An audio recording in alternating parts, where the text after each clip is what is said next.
Gənc yaşlarından başlamısınız iş həyatına, xarici ölkədə özünüz öz ayağınızda durmusunuz. Həyatda nə olursa olsun güclü olmaq lazımdır. Düşünürsünüz ki, Məryəm Novruziyə görə, soyada görə yaxınlıq, dostluq münasibətlər qurmağa çalışırlar. Mənə birisi bu filan kəsin qızıdır desə, mən o insana özüm hörmət duymuram. Mən həyatım boyunca mənə atam bir dəfə də deməyib ki, götür bunu, get gəz, get dincəl, get oraya, get dostlarınla. Sən özünə iş tapmalısan, qazanmalısan. 16 yaşından artıq valideynlərimlə yaşamıram. Mən çox xoşbəxtəm ki, mənim valideynlərim birlikdə deyillər. Çünki onlar bir-birinə uyğun deyildilər. Mən çox şarmlı təbii gözəlliyi dəstəkləyirəm. Dedim ki, mənim sadəcə gəlirim özümündür. Mən hər şey geyinirəm. İkinci əldən də geyinirəm. Dostlar, hər birinizi xoş gördük. Bu dəfəki qonağım uzaq illərdən, ta sərhədin o tayından gəlib. Londondan gələn Azərbaycanlı həmyerlimiz Məryəm Novruzidir. Xoş gördük Məryəm xanım. Çox sağ olun. Çox sağ olun dəvətinizə görə və belə ürəkdən açılışa görə çox şadam burada olmağa. Məryəm xanım, sosial şəbəkələrdən sizi izləyirəm, görürəm, sosial media üzərindən. Londondan tez-tez podkastlar, videolar, paylaşımlar edirsiniz. Ola bilər ki, səhifənizdə paylaşmısınız. Amma bəzi qismində var, sizin neçə ildir Londonda yaşadığınızı bilmir. Neçə vaxt Londonda yaşayırsınız? Yəni artıq 6-7 il olacaq. Mən orada çox gənc yaşda köçmüşəm. Və ümumiyyətcə əvvəldir çox uşaq vaxtı çox tez gedərdik. Amma tam olaraq artıq deyərdim 6-7 ildir. Londonda nə işlə məşğulsunuz? Oxuyursunuz yoxsa işləyirsiniz? İşləyirəm. Mən orada oxumuşam. Mən Londonda yox, mən Coventry, Warwick şəhərində oxumuşam. Amma hal-hazırda mən bir hüquq bürosunda kommunikasiya üzrə menecer olaraq işləyirəm. Bir çox gənclər bu dəqiqə xarici ölkədə yaşamaq, işləmək istəyirlər. Onlar amma ilk addımlarını necə atacaqlarını bilmirlər. Yəni xarici ölkədə yaşamaq, işləmək göründüyü kimi deyil birincisi. Yəni orada hal-hazırdakı dünyanın ümumiyyətcə ölkələrə baxdıqda London, New York bu ölkələrdə yaşamaq çox çətindir. Həm nəinki xarici vətəndaşlara, öz vətəndaşlarına. Yəni öz vətəndaşları belə başqa ölkələrə köçür. Çünki hal-hazırda artıq dünya çox dəyişib. Yəni təbii ki, məsələn Londonda bəzi sferalarda çox böyük nailiyyətlər qazanmaq olar. Amma oraya gedib sıfırdan, yəni heç kəs tanımadan, yəni bir harda işləmək istədiyinizi bilmədən özünüzü qurmaq göründüyü qədər asan deyil. Londona atdığınız ilk addımlar necə oldu? Başladınız? Mən networking etməyə başladım. Mən ümumiyyətcə oraya oxumağa getdim, amma oxumağa gedəndə mən başa düşdüm ki, əlbəttə ki, mən hər kəsə oxumağı çox ciddiyə almağı hər zaman məsləhət görürəm, amma mənim üçün bir sonrakı addım hər zaman vacib idi. Mən hər zaman oxumağı yox, sonra nə edəcəyimi düşündüm ilk gündən, getmədən qabaqda. Yəni mən oraya gəldim, mənim üçün orada ay oxuyaq, tələbə illəridir. Lay-lom elə bir şey olmadı. Heç bir zaman mənim nə tələbə ilim oldu, nə tələbəlik illərindən dostlarım var. Yəni hamısı mənim işlərdən dostlarımdır. Mən orada insanlarla tanışlıqlara başladım. Tədbirlərdə iştirak elədim. Elə oxuya-oxuya qatarla Londona gedərdim. Orada hara girə bilsəm, mən daha korporativ sahədə karyeramı görürəm. Korporativ sahədə hara girə bilsəm, hər yerdə mən vardım. Yəni insanlar da artıq məni tanımağa başladı. Bu sahələrdə Azərbaycanlılar yox idi. Yəni mən orada həm bir masada həm Amerika, həm Avstraliya, həm Ərəbistandan, həm hər yerdən insanlar var idi. Mən də onlara qulaq asmağa başlayırdım. Yəni bu insanlar nə edir? Bu insanlar necə başlayıb? Çünki heç bir yerdə bizə başa salmırlar. Yəni bir ölkəyə gedəndə necə başlayırsan? Necə başlayırsan? Nə etməlisən? Yəni deyirlər ki, ora gedəcəksən, oxuyursan, sonra iş taparsın. Amma böyük şəhərlərdə elə deyil. Danışığınızdan fikir verirəm ki, böyük şəhərlərdə böyük problemlərlə qarşılaşmısınız. Çətinliklər olub sizə. Hansı çətinliklərlə qarşılaşmısınız ən çox? Yəni əlbəttə ki, ümumiyyətcə orada öz həyatınızı qurmaq, deyərdim, istədiyiniz evdə yaşaya bilmirsiniz. Yəni orada buradakı kimi bəyəndiyiniz evi kirayə tutmaq asan deyil.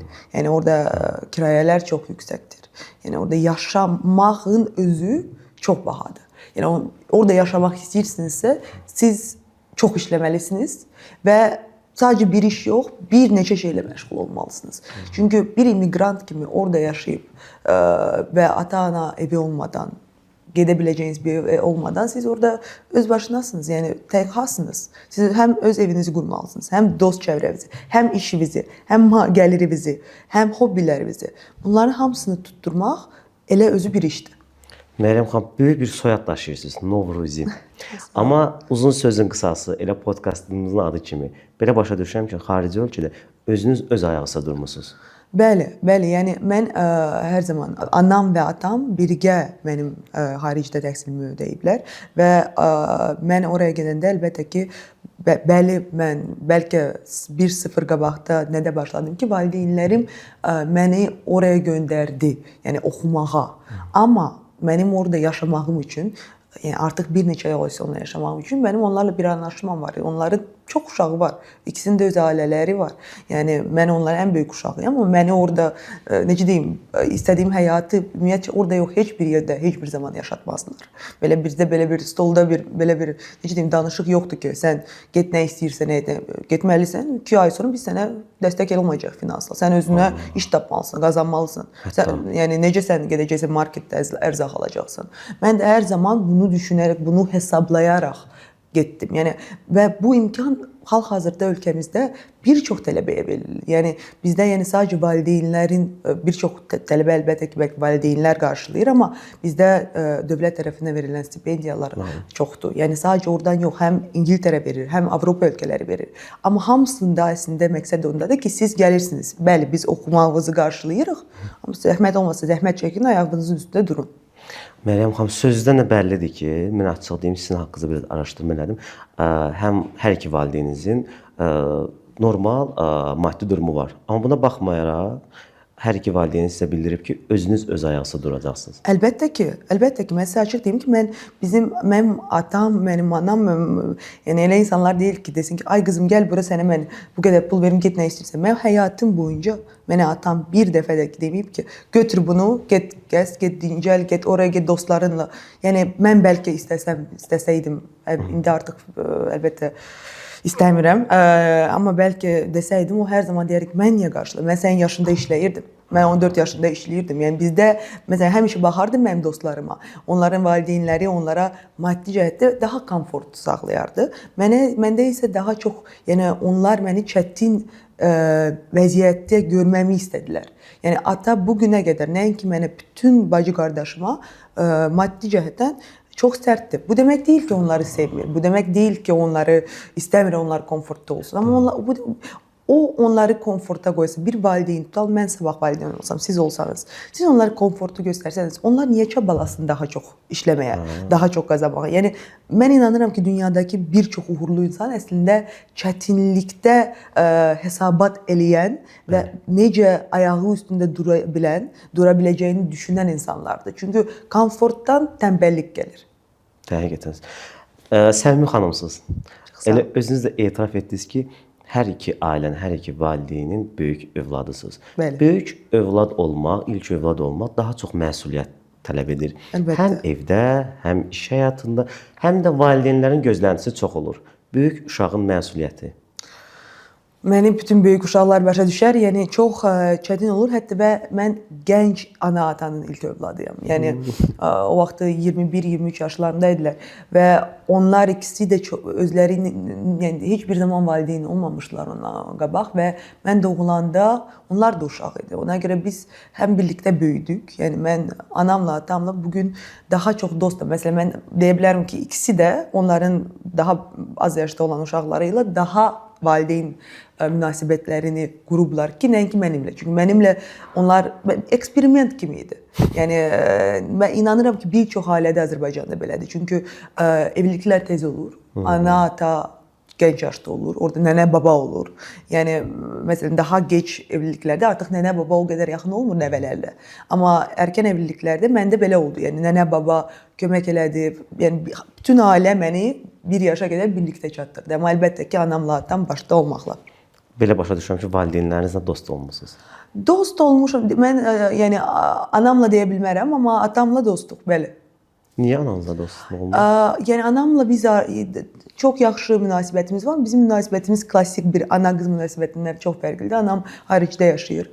Onun orada öz həyatı var. Biz onunla daha belə uzaq məsafədə dostlar kimiyik. Amma yenə də mən dediyim kimi anamı çox hörmət duyuram, çox sevirəm. Amma atamla daha yaxın dost olduğumu deyə bilərəm. Özünüz Bəs necə? Baxın, ananız xarici ölkədə yaşayır, dünya görüşlü bir xanımsınız. Həm gözəlliyiniz, həm savadınız, hər ikisi bir-birini balanslı şəkildə tamamlayır. Çox gözəl bir ailənin övladısınız. Ananız xaricdə yaşayır. Bəli. Siz özünüz də tez-tez Avropa ölkələrində görürdünüz. Avropa ölkədən bir ölkədən başqa ölkəyə getmək daha rahatdır, Bəli. asandır. Bəs özünüz gedib ananızla görüşürsünüz, yoxsa o gəlir sizinlə görüşür? Necə olur? Anam böyük Ərəb Əmirliklərində yaşayır. Mən sözün açığı 2 il qabaq ən son yəqin görmüşəm.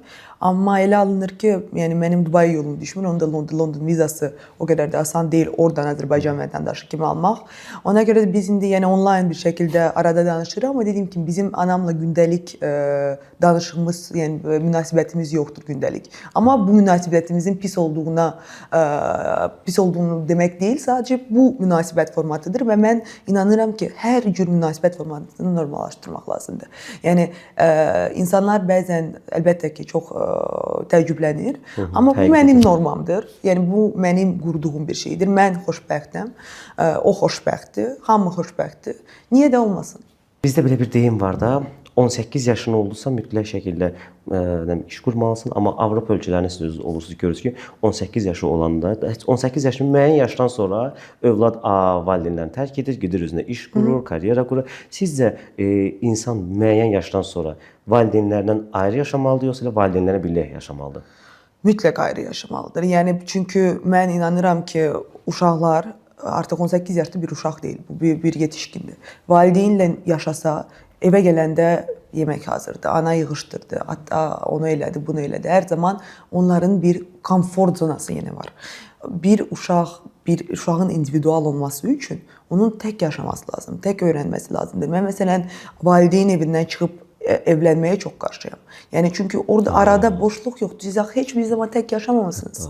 Yəni tək yaşamaq demək deyil ki, orada bir ev alıb orada tək oturmaq. Amma öz həyatınızı qurmaq, yəni artıq özünüz üçün bir disiplinli bir həyat, valideynlərlə o mümkün deyil. Mən 16 yaşımdan artıq valideynlərimlə yaşamıram və mənim üçün mənim həyatım, valideynlərim mənim məsələn gündəlik həyatımı bilmirlər. Çünki biz onlar Londona gələndə bir həftədə turistik bir həyat tərzi sürərik. Təbii ki. Amma mənim gündəlik həyatım özüm üçündür. Yəni mənim öz planım var. Yəni mən bir şəxsiyyət kimi, ayrı bir şəxsiyyət kimi yaşayıram. Buraya gələndə ailəmlə əlbəttə ki danışırıq, edirik. Amma oradakı həyatım harda olursa olsun, burada da tək yaşasam, orada da mənə aid olan həyatdır və mən məsuliyyət daşıyıram. İnsan məsuliyyət daşıyanda onun qədrini daha çox bilir. Həm vaxtın, həm özünün, həm edəcəyi işlərin. Siz nə qədər belə dünya görüşü savadlısınız. Çox sağ olun. Bu savad, dünya görüş, dərin düşüncə, bunun arxasında yəqin ki bir görünməz bir şəxs var. Yoxsa elə özüsüz? Elə özüyəm, amma insanlardır, çox insanlar. Mən bilirsiniz, mən dünyanın hər yerindən, hər təbəqədən insanlarla tanışıram. Mən olduğum çevrələr çox geniş çevrələrdir. Mən həm Azərbaycanda buradakı çevrə ilə, həm oradakı çevrəyə, həm dünyanın hər bir yerində məni bir çevrəyə qoysanız, mən orada adaptasiya oluram. Hər bir insan. Mən keçən vaxt deyirəm ki, maşında gəlirdim, taksi götürmüşdüm. Sürücü Biləcəridən idi, biz ona elə yola getdik. Səhərsi gün mən Forbes listindən bir insanla da yola gedə bilərəm. Bir sonraki gün mən hər gün getdiyim Londonda Gales kafesindəki barista ilə də yola gedirəm və insanlarla çox danışıram. Mən hər kəsə çox hörmət edirəm. Mənim üçün o kimdir, bu kimdir yoxdur. Biz hamımız insanıq. Məsələn, mən bu yaxında birisindən eşitdim ki, telefonda ki, o kimdir ki? Bu necə sözdür? O kimdir ki? Bu insanlar, hər kəs bir şəxsiyyətdir və mən hər şəxsiyyəti öyrənmək üçün yaşayıram. Yəni o qədər maraqlanıram ki, məsələn, siz kimsiniz? Sizin bu həyatdakı məqsədiniz nədir? Bunlar mənə maraqlı. Biz sizlə, məsələn, siz mən bunu deyəndə, mən orada nəsə bir dənə ya sözü götürərəm və məsələn, diksiyamızdan, hər kəsdən nəsə götürürəm. Hətta.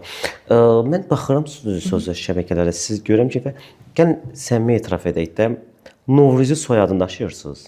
Düşünürsünüz ki, bəzən Məryəm Novruziyə görə, soyada görə yaxınlıq, dostluq münasibətləri qurmağa çalışırlar. Mən onun heç vaxt olmasını istəmədiyim üçün heç bir zaman mən bloqa başlayanda ailəmi göstərməmişdim. Və mənim hədəfim mənim sadəcə özüm üçün tanınmaq idi. Mənə birisi bu filan kəsin qızıdır desəm, mən o insana özüm hörmət duymuram. Yəni mən bu demək deyil ki, mən atamın qızı olmaqdan qürur duymuram. Qürur duyuram. Amma mən bir insanla danışanda mən hər zaman onun adını vurğulayıb danışıram. Bu mənim prinsipimdir. Məsələn, mən bir yerdə İngiltərədə bir yerdə idim. İlk dəfə həyatımda mənim İngilis çevrəmə, oradan daha belə beynəlxalq çevrəmdə bir Azərbaycanlı ki, kimdir qızındır. Mən dönüb baxdım, mənim dostlarım dedi ki, o Məryəmdir. Yəni atası kim olursa biz onu çox hörmət edirik, amma o Məryəmdir, anası kim olursa olsun. Və çox vacibdir ümumiyyətcə insanlara, yəni sabah mən tutalım bir ölkənin prezidentinin uşağı ilə görüşsün. Mən onun kim olduğuna soruşacağam. Ya onun anasının, atasının kim olduğuna görə yox və ümumiyyətcə o anlayışı mən hər zaman qırmaq istəmişəm. Yəni mən dediyim kimi yenə də qürur duyuram kimin nəvəsiyəm, kimin qızıyam. İnanılmaz köklərdir. Köklərimə bağlıyam, amma bu demək deyil ki, mən bunu eşitmək və ya işlətmək istəyirəm. Belə başa düşürəm ki, insanlara, qohumlarına, dostlarına, tanış vəzifəsinə hörmət qoymursunuz. Özünə görə hörmət qoyursunuz. Özünə qoyuram. Çünki vəzifəni kim qoyub? Vəzifəni işlədiyi şirkət qoyub, vəzifəni xasis bir orqan qoyub, bunu vəzifəni konstitusiya qoyub, vəzifəni nəsə qoyub. Yəni kim olursa bu insan, yəni hadiməçidən bank işçisinə qədər bu kiminsə tərəfindən qoyulub. Bəs o insan kimdir? O insanın bu həyatdakı vəzifəsi nədir? İnsanların həyatdakı vəzifəsi işlədikləri vəzifə deyil. Onların bu dünyaya gətirdikləri kamera arxasında olan şeylərdir. Medalyonun görünməyən tərəfi. Əlbəttə ki. Məryəm xanım, gənc yaşlarından başlamısınız ki, iş həyatına bir çox sahələr görmüsünüz. Hüquq sahəsi də var, tibb sahəsi var. Amma biz sizi birinci bloger kimi tanıdıq. Özünüz istədiniz bloger olmaq, yoxsa izləyicilər sizi bloger etdi? Onlar məni bloger etdi. Mən bloger sözünə çox şəxsən bəyənmirəm. Daha çox şəxsi brend sahibi deyirəm. Amma onlar etdi. Yəni mən başlayanda mənim heç elə bir hədəfim yoxdur. Mən bunu yenə dediyim kimi öz şəxsi medalyon vəzifəm üçün edirdim ki, insanlara bir şey paylaşım. Çünki dediyim kimi mənim işdə vəzifəm, titulum fərqlidir. Amma dediyim kimi yenə hər kəsin özünün də bir titulu var. Mən burada daha çox başlayanda Maria Sofa podkastı ilə başlamışdım. Orada məndə qonaqlarım var idi. Sonra biz İngiltərədəki Azərbaycan səfirliyi ilə Elin bəylə əməkdaşlıq elədik. Onlarla bərabər intervyular çəkdik və mən öz fikirlərimi paylaşmağa başladım və ölkə bloger etdim. Mən doğrudan deyirəm, başlayanda bilmirdim ki, bugünkü qədər insanlar buna dəyər verəcək. Yəni bugün mən dedim ki, küçədə olsun, harda olsun 10 nəfərdən 8 nəfər mənə xoş söz deyir. Biz danışırıq. Səhər marketdə, kasada, sonra yolda, küçədə, hər yerdə, yəni mesajlar alıram və dedim ki, mən bunun üçün çabalamamışam, sadəcə özüm olmuşam və insanlar o özüm olmağımı sevir. Çünki mən inanıram ki, o qədər indi suni dünyada yaşayırıq ki, mən demirəm ki, mənim heç bir suni tərəfim yoxdur. Hamımızın var. Biz həmişə bir maska taxmalıyıq bir yerdə. Amma sizin ürəkdən olan çoxdursa, insanlar onu daha çox görəcək. Blogerlərin sözü düşmüşkən, yerli və xarici blogerləri görürsünüz. Bəli. Tədbirlərdə qarşılaşırsınız, videolarını görürsünüz. Və yerli blogerlərimizə baxanda sizə ən çox nə qıcıqlandır? Deyir ki, bunu dəyişsəz daha yaxşı olar. Danışmamaqları bir çoxunun. Yəni çox böyük kütləli blogerlər var Azərbaycanda və onlar daha çox fərqli tərzdə videolar, kontent hazırlayır, amma danışıqları yoxdur. Mən onları biraz daha çox artıq belə bir izləyici kütləsi yığılıbsa, artıq bu qədər bir kanala insan baxırsa, onu işlədib oradan biraz da daha mesajlar vermək. Yəni ölkəmizi inkişafa cəlb etmək, gəncləri inkişafa cəlb etmək, hətta orta yaş və üst yaş təbəqələrini inkişafa cəlb etmək vacibdir. Və danışıqlı videoların, kontentlərin az olması məni bəlkə qıcıqlandırır və danışıqlı olanların da daha diqqətcə düşünülüb danışılması. Çünki hər şeydə danışmaq olmaz, amma buna ehtiyacımız var. Bizim ölkə olaraq hal-hazırda sosial şəbəkələrdə bir mentorluğa ehtiyac var. Çünki artıq telekanalları mən əminəm ki 15-45 heç izləmir. 45-dən bəlkə 50-yə, maksimum 60-70 bəlkə daha çox izləyir. Sözdə həqiqət vardı, amma bəzən blogerlərə danışması daha yaxşıdır məncə. Bəlkə də, yəni bəlkə də bəzən danışması yaxşı, amma onlar da özünü elə ifadə edir. Yəni Mən bəzən qabağıma çıxır, sözün açığı mənim telefonumda demək olar ki, Instagram özü app olaraq yoxdur. Mən izləmirəm. Yəni çox nadir halda özümə bəlli saatlar verirəm. Şənbə, bazar 4 saat, 3 saat ki, icazəm var. İcazəni özümdən götürürəm ki, baxa bilim. Baxıram. Əlbəttə çox böyük irəliləyiş də var. Yəni mən istəmirəm sadəcə suyun dolu boş tərəfini danışım, çox dolu tərəfi də var. Çox istedadlı gənclər var sosial şəbəkələrdə, özləri kontent yaradan, hype tutmaq üçün kontent yaratmayan, yəni daha çox doğrudan da sözü olan çox gənclərimiz var. Məryəm xanım, deyirsiniz ki, özümə icazə verirəm də sosial şəbəkə, Instagrama girmək. Özünüz özünüzə başqa hansı qadağalar qoymusunuz? Yəni baxmayaraq ki, 23 yaşım var. Mən ətrafımdakı məndən böyük tanışlarıma da valideynlik pozisiyasında çox oluram.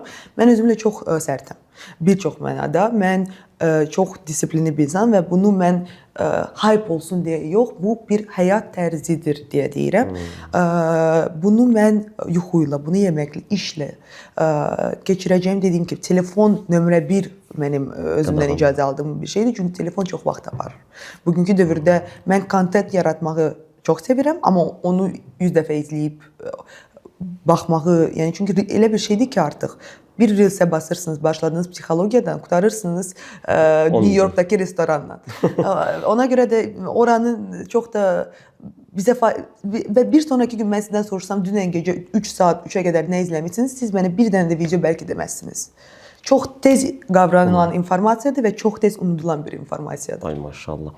Həqiqətən sözdə doğruluq var. Valideynləriniz dediniz ki, erkən yaşda evlənib. Bəli. Bu qədər ağıllı, dünya görüşlü Məryəm xanım. Bəs siz özünüz nə vaxt evlənməyi, ailə həyatı qurmağı düşünürsünüz? Yəni sözlə çox mən inanıram ki, bunun yaşı yoxdur. Amma mən inanıram ki, insan nə zaman daha olğun olsa, özü üçün bir şəxsiyyət olsa. Siz 21 yaşda şəxsiyyət olmağı bacardınızsa, niyə də yox? Amma uşaqlar evlənməməlidir. Uşaqlar deyəndə mən bunu yaşca tutmuram.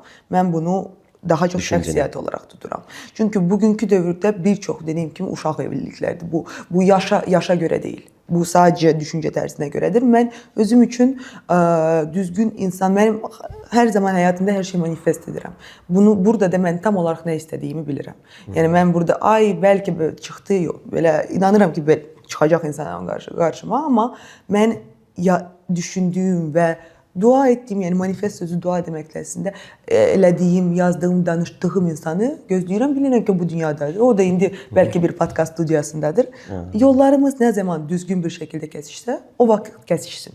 Amma mən bunu tələsdirmək, bunun üçün iradlar etmək, bunun üçün necə deyim, öz həyatımı durdurmaq istəmirəm. Elə deyirsiniz manifest edirəm, özümə yazıram. Yəni kriteriyalar yəqin ki, var da bir. Bəli. O kriteriyalar hansı kriteriyalardır? Mən deyərdim ki, mən daha dünya görüşlü olmalıdır insan, mənim həyatımda olacaq insan. Mənim kim olduğumu belə full necə olduğum kimi başa düşməlidir və məni heç bir zaman bir dəqiqəlik belə olsun dəyişdirmək arzusu olmamalıdır. Mən beləyəm. Mən özüm üçün dəyişərəm.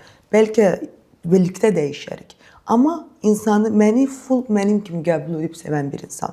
Məni hansısa bir maska ilə yox, olduğum kimi və bərabər böyüyə biləcəyimiz, bərabər bir-birimizi işıqlandırıb daha da aydın eləyə biləcəyimiz bir insan istəyirəm. Həm o məni, həm o məni. Mən onu, həm o məni və mən bu dünyada bir evlilik etsəm, bir ailə qursam, bu bir imperiya şəklində mən eləmək istəyirəm ki, o qədər güclü olaq. O qədər bu dünyaya nəsə buraxaq ki, bunu sadəcə Azərbaycan yox, bütün dünya danışsın. Yəni və o insanda elə bir irad olmasa, mən orada ola bilmərəm. Çünki mənim hədəfim çox qlobaldır. Özünüz də səmimi etiraf etdiniz ki, valideynlərim erkən yaşda ailə həyatı qurub daha sonra ayrılıblar. Mən gözləmirəm bu mövzuya siz toxunasınız, amma belə rahat, relaks şəkildə danışdınız ki, valideynlərim atanıza daha çox bağlısınız. Elə bir ki, atanızın iki tip qız olur da, ataya bağlı, atasının şahzadəsi olan qız, elə qız olur ki, atasının öz arasında həmişə sərhəd olur da. Atanızla bu sevgini O tərəfdə, atanız tərəfdənmi görmüsünüz, siz özünüz atanıza bağlısınız? Bizim çox sərhədimiz var ata ilə. Biz məsələn mənim bacımın atamla bu qədər sərhədi yoxdur. Mənim bacım atamla çox fərqli bir münasibəti var. Yəni hətta məsələn onun adı telefonda 2 ürəklə, mənimki birlədir, amma bu dediyim kimi o uşağın 4-cü uşaq, 3-cü uşaqdır ailədə. Mənim onunla dediyim kimi münasibətim çox fərqlidir çünki o vaxtı çox gənc ata olmuşdu. Heç bilmirdi necədir, nə, yəni onlara uşaq oldu, dedilər Məryəmdir. Yəni bir də mən dediyim kimi mən Dovşan Dodaqla da olmuşdum. Çox əziyyət çəkdilər, çox xəstəxana, çox böyük bir əmək yatırdılar mənə ki, mən bunu bilməyim. Mən 16 yaşıma qədər bilmirdim ki, mənim bir 50-liyim var. Ona görə də dediyim kimi biz indi münasibət qurmağı öyrənirik atayla. Bu vaxt alan bir şeydir. Yəni biz unuduruq ki, valideynlərimiz həyatı ilk dəfə yaşayır. Biz elə bilirik ki, onlar hər şeyi bilir. Onlar siz doğulanda valideyn olublar. İkinci uşaqda olublar. Bilmirlər ki, kimin doğulacağını da bilmirlər. Uzun sözün qısası, belə başa düşürəm ki, valideynlərinizə günah görmürsünüz. Misal, bəzən olur ki, valideynlər övladlarına görə məcburi şəkildə ayrılmırlar. Amma bəzən olur ki, ayrılırlar. Ayrılanda övlad günahı valideynə görür ki, valideynlərim ayrıldı və mən belə oldum. Əlbəttə ki, bəlkə mən istəyərdim ki, mən bugün, məsələn, ad günlərimdə mənim ana və atam bəlkə bərabər səyahət etsəydilər, gəlsəydilər, yəni ailə şəklində ola bilsəydi, o mənim ağlımdakı fərqli ana və ata, yəni onları birləşdirib. Amma sonra sən başa düşəndə ki, o ana və ata ayrı xoşbəxtdir və sənin ağlında o şəkil gözəldir, amma onların üçün, onların öz şəkilləri gözəldir, fərqli insanlarla, qurduqları təzə ailələrlə. Sən başa düşürsən ki, nə qədər düzgün bir qərar verilib. Çünki mən inanıram ki, heç kimsə üçün bir evlilik tutulmamalıdır və uşaqlar üçün əsasən də ayrılmamaq, yəni məsuliyyətsizlikdir. Yəni uşaqlara düzgün ayrılığı da öyrətmək lazımdır. Yəni ölkədə bir şeyi gizlədib bazar etmək deyə bir anlayış var məncə. Bu sadəcə burada deyil, dünyanın bir çox yerində var. Amma bəzən doğru yalandan daha xoşdur. Yəni doğrunu bəlkə birinci dəqiqələrdə, yəni çətin olur, amma sonra başa düşürsən, böyüdükcə də başa düşürsən. Mən çox xoşbəxtəm ki, mənim valideynlərim birlikdə deyillər. Çünki onlar bir-birinə uyğun deyildilər. Və indiki məsələn atamın münasibətinə baxıram, çox xoşbəxtdir. Mən atamın yoldaşını da çox sevirəm. Atamın yoldaşı ilə də çox yaxşıdır münasibətimiz. Onun öz ailəsi ilə də. Və biz artıq hamımız böyük bir ailəyik və indi atam xoşbəxtdir. O vaxt xoşbəxt değildi, indi atam xoşbəxtdir. Yəni bu mənim atam olmasın, başqalarının anası atası olsun. Əsas onların xoşbəxtliyidir bir yerdən sonra. Biz bir yerdən sonra gedəcəyik. Yəni boşanmaları mən dəstəkləyirəm. Çünki yəni heç kim üçün bir şeyə qatlamaq olmaz. Yəni övlada görə məcburi şəkildə əziyyət çəkməlidir. Qətiyyən. Yəni bir münasibət olmursa, siz yəni bunun kimin üçün, övlad üçün, heç kim üçün olmaz. Hər hansı bir münasibət, bu bir dostluq olsun, bu bir həyat yoldaşı olsun. Siz orada başa düşürsünüz ki, artıq o otaqdan çıxmaq vaxtı gəlib, oradan çıxmaq lazımdır. Bu düşüncə üçün güclü iradə, güclü psixologiya lazımdır. Amma sizin hiss edirəm ki, yəni bu çətin mərhələni keçmirsiniz və indi xoşbəxtsiniz. Bu çətin mərhələləri necə keçmirsiniz? Özümü gücləndirərək. Bir çox insan bugün 30 yaşında, 40 yaşında özlərini hər bir vəziyyətdə qurban yerinə qoyur. Ay mən yazığım, ay mən beləyəm. Yəni niyə özünüzə yazığınız gəlsin? Biraz özünüzə baxın, özünüzü gücləndirin. İnanın ki, bu həyatda özünüzə başqa heç kəsin yazığı gəlmir. Və özünüzü acılandırmaq, ay mən belə oldu, ay valideynlərim elə oldu, ay boşandı, ay bu getdi, o getdi. Bunun sizin özünüzdən başqa heç kəsə yəni ziyanı yoxdur. Ancaq özünüzə ziyan verirsiniz. Ona görə də həyatda nə olursa olsun güclü olmaq lazımdır. Və güc yoxdursa bunun üçün təzə eksperimentlər etmək. Məsələn, mənim üçün o vaxtı mən özümü bəlkə o qədər güclü hiss etməyəndə mən saçımı boyadım. Mənim üçün bu ilk mənim xəyalımda bir obraz var idi. Mən çox özdə yazdırım, manifest edirəm. Bir obraz var idi ki, belə ağ saroçkada, qara şalvarda, sarı saçla Londonda dayanan bir xanım. Mən çox Nicole Kidman'ı bəyənirəm, Penelope Cruz, o aktrisaları hər zaman bəyənmişəm. Heç bir zaman qumral aktrisaları bəyənməmişəm. Yenə də qadınlar çox gözəldir, qumral qadınlardır, amma mən daha çox sarışın xanımlar bəyənmişəm. Və mən özümü belə çəkdim. ki bu tamam bu qız belə görünür. Bu neyinir? Bu burada işləyir. Bunun çevrəsində belə filan kəs insanlar var. Bu işlə məşğuldur. Bu idmana gedir. Bunu yemək yeyir. Mən öz belə bilirsiniz uşaq vaxtı oyunlar var idi. Öz karakterimi yaradırdım, qururdum. Elə qurdum özümü. Və ona doğru getməyə başladım. Artıq çünki necə olmaq istədiyimi bilirdim. Və gücləndirmək. Yəni dediyim kimi heç kəsə yazıq insanlar lazım deyil. Baxın, deyirsiniz ki, Qumran xanım obrazını heç özümə yaraşdırmamışsınız da, həmişə sarışın. Ümumiyyətlə baxırsınız Azərbaycanda xanımlara da. Ümumiyyətlə düşünürsünüz ki, Azərbaycan gənc xanımlar estetik əməliyyatların qurbanları olur. Mən özüm iynədən çox qorxuram və həyatımda mən makiyaj istifadə eləmirəm, sadəcə dodaq boyası eləyirəm. Həyatımda heç bir zaman heç bir estetik eləməmişəm. Bəlkə bir gün eləyəcəm ki, 40-45 yaşımda eləyəcəm. O vaxtda da anesteziolog gəlməlidir, məni narkozla yatırmalıdır ki, mən belə bir şey edim. Amma mən hesab edirəm ki, çox tez başlanır bunlar və insanlar təbii gözəlliyi itirir. Yəni mən videolar çıxır Bakı 1990-cı illərdə hamı nə gözəl, fərqli. Yəni birinin burnu böyük olması, dodağın balaca olması bu bir şarm qatır insana. Yəni hər kəs eyni olanda mən bunu dəstəkləmirəm. Amma bu sadəcə Azərbaycanda yox. Bilirsiniz, İngiltərədə məsələn Essex bölgəsi var. Ora getsəniz, İngilis qızlar dodaqlarını, qaşlarını, tən rənglərini salaryum da qapqaraydır. Yəni o kinolarda gördüyümüz kimi deyil. O dünyanın hər yerdə belə bir trend var. Amma mən bunu dəstəkləmirəm. Amma Azərbaycanda deyirəm ki, biraz artıqdır. Hər yerdə belədir məncə. Bilirsiniz, indi Instagramın çox böyük etkisi var. Qızlar hamı elə bilir ki, bir gözəllik stereotipi var. Məsələn, mən o stereotipa heç vaxt qaçırım. Mən tərsinə o stereotipdə olan hər şeyin tam əksini eləmişəm. Və mənim üçün, mən sözün açığı, ətrafımda heç bir xanım, yəni dostum yoxdur ki, estetik olsun. Yəni əlbəttə bəlkə fərqli yaş qruplarında olanlar dəstəkləmək üçün nəsə edir, amma çox belə estetikli insanlar mənim ətrafımda da yoxdur. Əlbəttə ki, kim eləyirsə eləsin, biz qınamırıq bunu. Heç kim qınamamalıdır. Nə valideynlər, nə dostlar. Onların şəxsi qərarıdır. İnsanı bu xoşbəxt edirsə etsin. Amma mənim özümə məsləhət görmürəm, yaxınlarıma. Çünki mən çox şarmlı, təbii gözəlliyi dəstəkləyirəm. Qınamıram dediniz. Əlbəttə. İnsanlar ümumiyyətlə qınayırsınız nəyəsə? Heç bir şeyə görə. Heç bir şey, sadəcə bir şey qınayıram. İdmana getməyən insanlar və çox yemək yeyən insanları. Çünki bu sağlamlığa ziyandır. Yəni biz uzun müddət yaşamaq istəyiriksə, Allah qorusun, indi çox xəstəlik var, onkologiyalar və s. Bu xəstəliklərdən uzaq durmaq, sağlam bir həyat tərzi yaşamaq istəyirsə, idman, düzgün qidalanmaq, heç olmasa gündə 30 dəqiqə yürüyüş eləmək ya da bir özünüzə bir vaxt ayırmaq vacib. Bunu eləməyən insanları qınayıram. Niyə? Dediyim kimi, çünki bizim dünyamıza sağlam insanlar lazımdır. Bu qədər sağlamlığın problem olması bu dövrdə, bu çox yeməkdir, konservant yeməklərdir, təmiz olmayan yeməklərdir, idman məşğuliyyətin, fiziksel məşğuliyyətin azlığıdır. Əsasən də Bakıda taksilər, hər 3 maşından biri taksidir, hər kəs taksi ilədir. Heç olmasa bir məsafə ayaqla gedilsə, heç olmasa nəsə ayaqla gedilsə, yəni bunu qınayıram. Və mən dediyim kimi və yaxud da sizə demişəm, demirəm ki, hər gün 7-də idmana getmək lazımdır.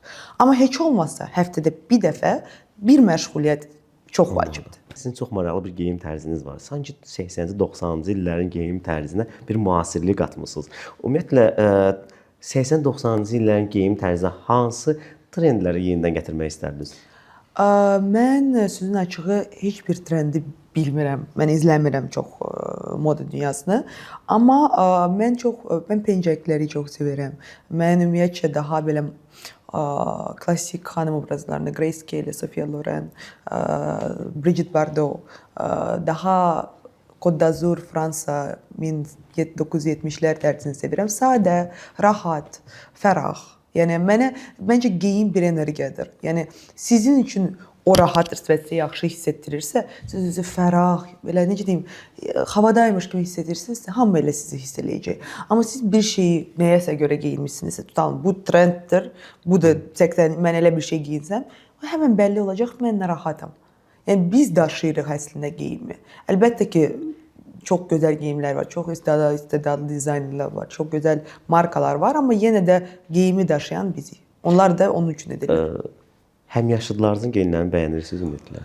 Hər kəsin tərzi özünə görə. Yəni məsələn İngiltərədə hər kəs yeni paltar almır. Orada elə bir indi bir psixologiya yoxdur. İkinci əldən Vinted deyə bir səhifə var. Sonra charity shops var. Məsələn siz tutalım bu üstünüzdəki geyimi artıq 2 il sonra bəyənmirsiniz. Bunu gedirsiniz charity shop-a verirsiniz. Bu dövlətin qurduğu mağazalardır. O da bir fonddan işləyir. Məsələn biri hər şeyin üzrə fondla işləyir, biri uşaqlarla. Ya avtomatik olaraq o mağazada nə satılırsa o fondlara gedir. Siz də beləliklə öz paltarınızı verərək sonra 3 il sonra satırlar, 5 il sonra satırlar. Hansısa bir heyriyyəyə dəstək olursunuz. Vermisiniz hansı paltarı? Əlbəttə ki, alıram da. Mən hər şey geyinirəm. Yəni mən qazanıb bahalı markaya gəlirim olanda özümə onu da icazə verə bilərəm bəlkə, amma etmirəm çox. Amma ikinci əldən də geyinirəm. Mass marketdən də geyinirəm. Keçən il biz 28 orada da mənə lazım idi ağ bir köynək. Heç bir yerdə tapa bilmirdim. Ağ kişi köynəyi böyük. Mən çəkiliş üçün oradan da geyindim. Orada hətta 2-3 dənə biz onlarla orada da hər yerdən geyinirəm. Bizim mağazalardan da geyinirəm. Yəni bir də mən geyim ailəsində böyümüşəm. Biz atam 2000-ci illərin başında ilk Benetton'u açmışdı Targovada. Fəvvarələr meydanında. Mən mağazanın içində böyümüşəm. Həmişə o mağazada olmuşam. Geyimləri anlayıram nəyin nə olduğunu. Əlbəttə ki, yaxşı keyfiyyət geyinmək lazımdır. Baxın, onu mən dəstək verirəm. Çünki dərimizə ziyandır. Sonra qabaqda problemlər ola bilər. Pulumuza ziyandır. Yəni mən yaxşı keyfiyyəti qarşılayıram, amma hər şey problemə niyə olmasın? Söhbət puldan düşmüşkən pulunuzu qadağa qoymusunuz ki, necə xərcləyin? Əlbəttə ki, mən özümə demək olar ki, hərcləmirəm heç belə. Bilirsiniz, özümə necə demək olar ki, hərcləmirəm? Mən belə gedib kosmetik alım, paltar alım. Yəni məsələn, mən özümə sağlamlığıma, idmanıma, yeməyimə çox yatırım eləyirəm. Çox yaxşı qidalanmağa, yaxşı produktlar yeməyə. Orada gedib eyni qiymətə hazırını almaqdansa, mən gedib bir-bir seçib özüm alıram, bunu hazırlayıram. Amma özümə çox, məsələn, mən bu yaz heç bir tətilə getməmişəm. Niyə? Çünki mən işləyirəm, mən daha çox qazanmaq istəyirəm. Necə deyim, onu bu yaz öz fərqli elə aldığım kurslara yatırım eləmişəm bilik qazanmaq üçün. Yəni dediyim ki, mənim sadəcə gəlirim özümündür, mənim də öz büdcəm var. Mən özüm bir ailəyəm və o büdcəyi mən hal-hazırda məsələn bütün dostlarım bu yaz gediblər İspaniya, İtaliya, oraya, buraya. Avropalılar yayda hər yerə uçurlar. Mən dediyim ki, bu yaz heç bir yerə. Bilə-bilə də vizaya da başvurmuram ki, getməyə arzum olmasın. Hamısı orada plajlarda dincəlir. Mən Londonda otururam, çünki çox da xoşbəxtəm. London, Bakı. Tez-tez gedib gəlirsiniz də. Görürəm bəzən ki, ildə bir-iki dəfə gedib gəlirsiniz. Bəli. Darıxırsınız vətəndən ayrı qalanda? Mən üçün ev Londondur, ev olaraq. Yəni ingilis dilində 2 söz var. Home house. Home evdir, house yaşadığın bina, yaşadığın territoriya.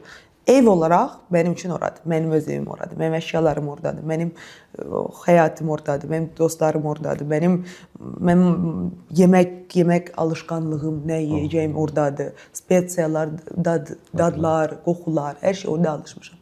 Amma vətən olaraq buradır. Yəni ona görə də ikisini də mən çox sevirəm, amma mən elə bir insanam ki, burada bəlkə mən ailəm üçün darıxıram, bizim köklərimiz, bizim tariximiz üçün darıxıram. Amma mən gələndə bunu o qədər dolu-dolu yaşayıram ki, çalışam dolu-dolu yaşayım ki, gedəndə artıq orada buraya necə yeni yaxşı inkişaf örnəyi verə biləcəyimi düşünürəm. Çünki darıxmaqla orada keçsəydim mən, heç bir zaman bəlkə də oradan bura, mən orada ola-ola buradakı bloqu yaratmışam. Ona görə də bu bir darıxmaq deyil, bu darıxmağı necə fayda halına sala bilərsən. Və fayda halına salıb bu köprünü qurub, əslində bura gəlməmi daha çox tez-tez saxlayır. Məsələn, Azərbaycan Hava Yolları ilə əməkdaşlığım var. Onlarla belə gəlirik geriyə. Məsələn, artıq təyyarədən başlayır bu, amma bunların hamısını mən burada yox, orada qurmuşam. Elə əməkdaşlıq söhbət düşmüşkən, böyük bir səhifəniz var, böyük bir auditoriyanız var, ciddi kütləniz var hətta. Yəqin ki, bir çox markalar sizinlə işləməyə cəhd edirlər, işləmək istəyirlər. Düzdür, bəzi markalarla işləyirsiniz. Yəqin ki, imtina etdiyiniz bir marka olub ki, həmin markanın işləmək istəməzsiniz. Olub, çox olub.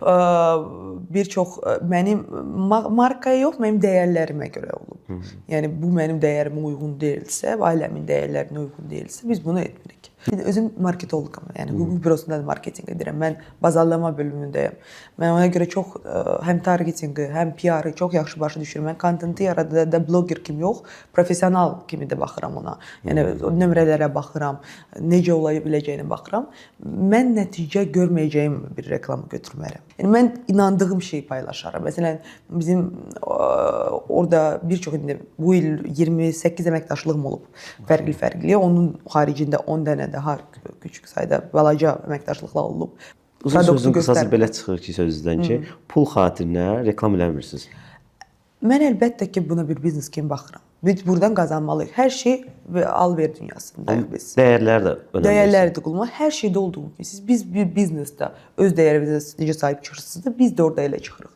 Biz bir kontent yaradırıqsa, bunun bir qarşılığı olmalıdır. Biz blogerlər bəs yəni deyirlər ki, blogerdir. Yəni blogerin bir stabil maaşı yoxdur. Bir stabil produktu yoxdur. Məsələn, özünə bir brend, bir şey yaradan insanın, bəli, o blogerdir və bir şey var. Məsələn, mənim də indi şəxsi brend kursum var, təlimim var. Şəxsi brend necə yaradılır, sosial mediada necə yönəldilir deyə bir təlimim başlayır gələn ay. Artıq 300 nəfərdən çox qeydiyyat olunub. Mənim komandam 6000-ə yaxın insanla danışıb. Sonra 21 günlük həyatını dəyiş marafonum olub. Mənim də bir merch deyirlər də ona, bir satış nöqtəm var. Amma blogerlərin dediyim kimi, yəni bunu bir həyat kimi, işi, peşəsi kimi edən insanların bir stabil qazancı olmadığına görə mən çox buna hörmətli baxıram ki, reklam verənlə reklam alanlar arasında düzgün bir kontrakt, hüquq və əmək gəlir olmalıdır. Ən çox aldığınız qanarlar? Mən bilmirəm, sözün açığı doğrudan bilmirəm, çünki kontraktın müddətinə baxın. Mən nəyi verirəmsə, onun qarşılığını onlar da mənə verir. Sizcə xoşbəxtlik hər gün tapılan bir məqamdır, yoxsa yenidən qurulan? Xoşbəxtlik sizin qurduğunuz bir məqamdır. Xoşbəxtlik bu olanda mən xoşbəxt olacağam. Yeni il gələndə xoşbəxt olacağam. Həyatımdakı insanı tanışanda xoşbəxt olacağam. Maaş gələndə xoşbəxt olacağam. Siz orada xoşbəxt olursunuz 1 dəqiqə, 2 dəqiqə, 1 saata, 2 saata. Amma uzun müddətli xoşbəxtlik bir balansdır. Və o qurulan balansdır. Dediyim kimi, sizin həyatınızda dost çevrəniz, işiniz, ailəniz, münasibətləriniz, peşəniz, hobbiləriniz hamısı olanda, bu bir balanslı bir şəkildə olanda siz bir xoşbəxt bir insan olacaqsınız. Və xoşbəxt olmaq üçün özünüzü, bayaq da dediyim kimi, özünüzü güclü edin. Bu dünyada güclü insanlar daha irəli gedir, daha çox qazanır və biz hamımız bəzən istəyirik ki, bizə belə desinlər, ay, mənim evə gələndə tək gəlirəm Londonda, istəyirəm desin mənə kimsə, ay, afərin, nə qədər işləmirsən bugün, afərin Məryəm, nə bacarıqlısan. Amma bunu kimisə deməsinə nə ehtiyac var? Mən bunu özümə güzgüdə deyirəm və özümlə fikirlərimdə danışanda belə özümə o dillə danışıram. Yəni, biz özümüzə etməliyik bunu ki, bunu bizə başqa bir insandan gələni, bunu xoşbəxtlik yerinə qoymayaq. Bu buraxılışımız yeni il ərəfəsində çəkilir. Yeni ildə hər kəs bir-birinə hədiyyə verir, hədiyyə alır. Aldığınız, verdiyiniz ən belə xoşbəxt hədiyyə? İki nənəmə də gül almışam. Mən iki nənəmlə də çox yaxınam. İkisinə də böyük gül almışam və o mənə ən çox xoşbəxt edib və deyərdim ki, hələ ki mənim dayım oğullarına hədiyyə almaq istəyirəm bugün. Onlar biri Muay Thai ilə məşğuldur, biri Lego-yla. Mənə yazmışlar telefonda. Mən də 3 gündür çox məşğulam. Buradan çıxıb elə onu almaq istəyirəm. O məni çox xoşbəxt edəcək, onları almaq. Çünki onlar məndən 15 yaş balacadılar. Və mən uşaqlara hədiyyə almağı və nənələrə hədiyyə almağı sevirəm. Ata hədiyyə sevmir onsuz da. Ona görə də bunlar mənim bəlkə indi edəcək çox xoşbəxt. Özümə mən sözün açığı tətil hədiyyəsi eləmək istəyirəm. İsti bir ölkə, bir dəniz, dincəlmək və biraz rahatlamaq. Onu bir baxaq bəlkə eləyər. Çox sağ olun. Sağ olun. Kamera önündə elə sizə təşəkkür bildirmək istəyirəm ki, belə bir güclü, dünya görüşü xanımla görüşüb podkast çəkmək mənə xoş oldu həqiqətən. Təşəkkür edirəm gəldiyinizə görə. Var olasınız. Sağ olun. Yeni iliniz mübarək. Sizin də yeni iliniz mübarək. Belə dostlar, bu günlük bu verilişin sonuna gəldik. Sonda Məryəm xanımın sosial media hesabını bu podkastın altına qeyd edəcəm. Əlavə vermək istədiyiniz sual varsa elə həmin sosial media hesabına yaza bilərsiniz.